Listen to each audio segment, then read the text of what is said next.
El pasaje del Evangelio que la Iglesia nos invita a reflexionar en este miércoles de la segunda semana del tiempo ordinario es el de Marcos 3, 1 al 6. El texto dice así: En aquel tiempo entró Jesús otra vez en la sinagoga, y había allí un hombre con parálisis en un brazo. Estaban al acecho para ver si curaba en sábado y acusarlo. Jesús le dijo al que tenía la parálisis: Levántate y ponte ahí en medio. Y a ellos les preguntó: ¿Qué está permitido en sábado? ¿Hacer lo bueno o lo malo? ¿Salvarle la vida a un hombre o dejarlo morir? Se quedaron callados. Echando en torno una mirada de ira y dolido de su obstinación, le dijo al hombre: Extiende el brazo.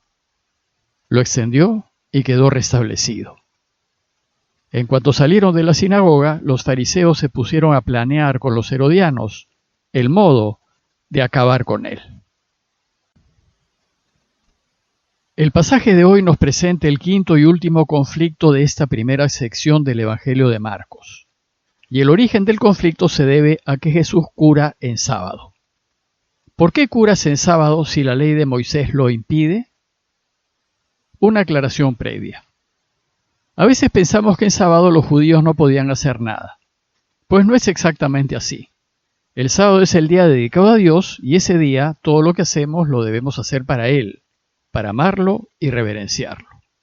Entonces, todo lo que sea para su mayor alabanza y gloria, sí se puede hacer. Lo que no se puede hacer es todo lo que sea en mi propio interés y beneficio, para conveniencia mía. Pues sucedía que algunos destinaban el descanso sabático para ellos y no para Dios. Entonces la ley procura regularlo todo para evitar que se distorsione el objetivo del sábado.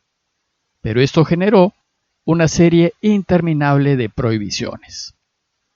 Lo que hace Jesús es enseñarnos que si nosotros hacemos el bien en sábado, que es lo que Dios quiere, lo estamos alabando y le estamos dando gloria. Pues aquello que da gloria a Dios es que nos preocupemos de que el otro viva y que viva dignamente. Veamos el texto más en detalle. Continuando con el relato de ayer, el texto de hoy empieza diciéndonos que Jesús llegó el sábado a la sinagoga. Entonces Marcos nos presenta la situación.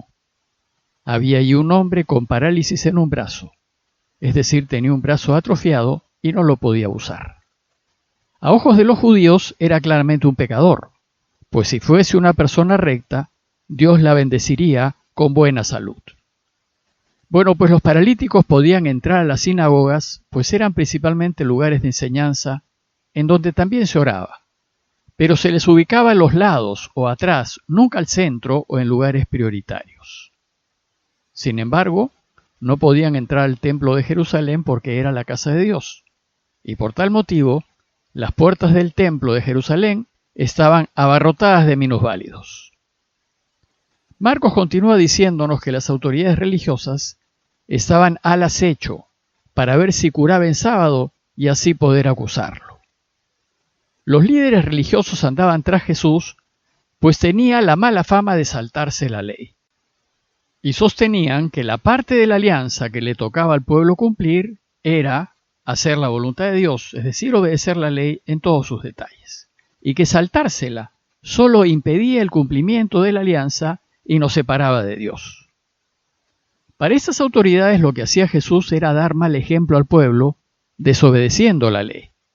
Sin embargo, lo que el Señor buscaba era liberar al pueblo de las cargas aplastantes de la ley, pues ellas distorsionaban el camino y sofocaban al caminante, e impedían que viva en la libertad de los hijos de Dios.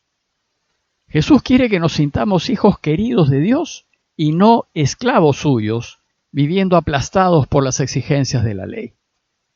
Jesús busca rescatar a los hombres de la esclavitud del legalismo y llevarlos hacia la verdadera libertad para que vivamos felices y volvamos a Dios.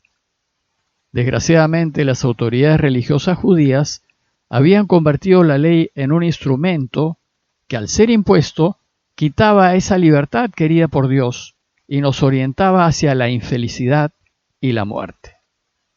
Sumidos en esa lógica de muerte, Las autoridades judías acechaban a Jesús para ver si al tullido lo sanaba en sábado y tener así un motivo para acusarlo. Ya Marcos al inicio de su evangelio nos presentó a Jesús haciendo curaciones en sábado. Si recuerdan, en esa ocasión exorcizó en la sinagoga a un endemoniado y luego curó a la suegra de Pedro. Pero esa vez no lo criticaron, al contrario, todos quedaron asombrados y se decían unos a otros: ¿y qué es esto? ¿Una doctrina nueva llena de autoridad? Manda incluso a los espíritus impuros y estos lo obedecen. Ahora, sin embargo, en una situación semejante de curación en sábado, las autoridades judías van a buscar censurarlo. Ante esta posibilidad, Jesús los desafía y dijo al que tenía la parálisis: levántate y ponte ahí en medio. Esto era un verdadero desafío, pues el lugar ordinario de las personas con defectos eran las partes laterales. El medio, el lugar de honor, era para las personas que están sanas, porque no tienen pecados. Sin embargo, para Jesús, estas personas, las más necesitadas, las pecadoras y enfermas, deben ser el centro de nuestra atención y estar al medio de nuestras preocupaciones. Esta provocación de Jesús abrió el debate y les preguntó: ¿qué está permitido en sábado? ¿Hacer el bien o hacer el mal? ¿Salvarle la vida a un hombre o dejarlo morir? Jesús enseña con claridad que lo que le da honra y gloria a Dios es que hagamos el bien, que salvemos. Por tanto, hacer el bien sí está permitido en sábado. Pues es voluntad expresa de Dios que siempre, sea o no sea sábado, nos preocupemos de las personas que están en necesidad. Pero las autoridades judías no respondieron al desafío, y dice el texto que ellos permanecieron callados. No deseaban discutir, no querían que sus intenciones turbias quedasen en evidencia. Sabían en lo hondo de su corazón que Jesús tenía razón, pero no lo querían reconocer. El hecho es que con su silencio cómplice quedaron mal. Y entonces Jesús, mirándolos con indignación, dice el texto, con cólera, dolido por su obstinación, se molesta con ellos y se resiste a aceptar que alguien, viendo el bien, se incline por no hacerlo o por no ponerse de su lado. Pero también se entristece por la dureza de su corazón. A Jesús le apena que seamos tan insensibles con los demás, que no nos interese el sufrimiento del otro. Le apena que nos dé lo mismo que el hombre esté con la mano paralizada o no. Le apena que no hagamos nada para aliviar los padecimientos del prójimo, que no nos apiademos, que no nos compadezcamos, que no reaccionemos y no nos pongamos en acción. Entonces Jesús hizo lo que todos estamos llamados a hacer: el bien.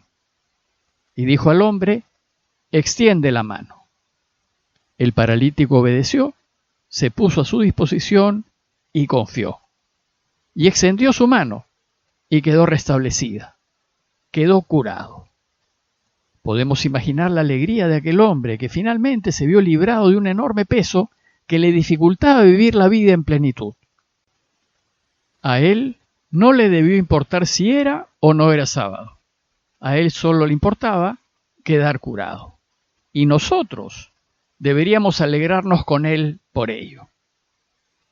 Sin embargo, esta sección del Evangelio termina con un rechazo claro y contundente de las autoridades.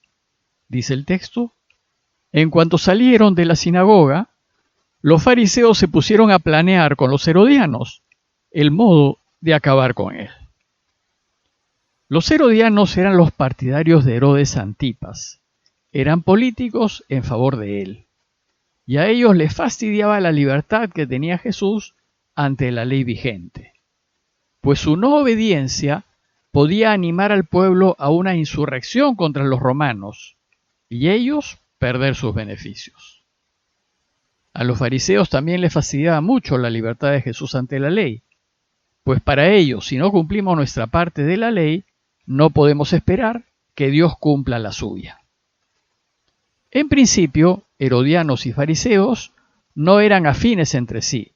Es más, eran más bien enemigos, pues mientras que los herodianos apoyaban lo extranjero, los fariseos eran judíos nacionalistas que estaban en contra de la invasión romana y de la cultura y modas griegas.